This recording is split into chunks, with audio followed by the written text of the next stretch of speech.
Itunu lay on her wooden bed, staring at the broken ceiling. The rain has found its way through the rusted zinc again. Cold water dripped steadily, splashing on her legs and soaking her thin wrapper. She didn't bother to move. Her whole body was tired, not just from lack of sleep, but from a life full of struggle and sacrifice. She looked helplessly at her 6 siblings, laying on a dirty mat, all cuddled up. Their small one-bedroom apartment was all their mother, Madam Obi, could provide for them from selling fufu. Her hands were always white with cassava flour.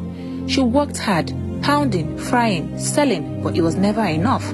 Their father, he was hardly ever around, and when he was, he came back drunk, angry and useless. He didn't work. He blamed the government, blamed his past, blamed everyone but himself. They lived in an old, overcrowded Face Me, I Face You building, with peeling walls and a narrow corridor lined with tiny rooms. 10 families shared one filthy toilet at the back, a shaky zinc shed that smelled from far away. The gutter in front was full of dirty water, leftover food and nylon floating around. Clothes hung on ropes stretched between windows, dripping into the buckets. Flies buzzed, children cried. The smell of kerosene and soaked waste filled the air. It was noisy, cramped, and always a little wet. In their place, there was no privacy, and every day felt like a battle. As Itunu was still thinking, her phone rang. It was Madam Shortcut Stitches. "Itunu, I have a job for you.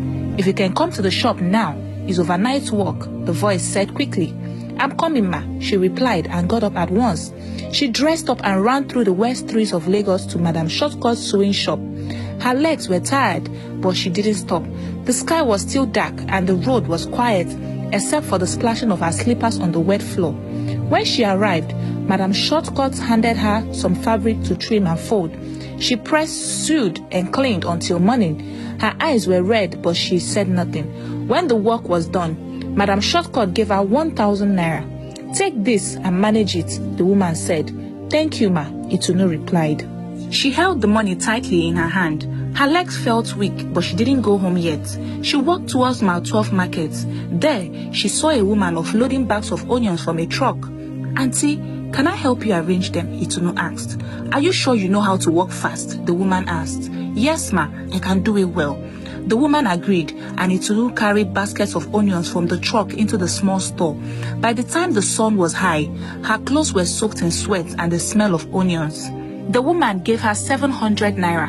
Itunu used 300 to buy gari and 200 to buy small pepper, seasoning cubes and a little pomo. She kept the rest and headed home. When she entered their small room, her mother was sitting on a low stool pounding cassava in a big basin. Her 6 siblings were still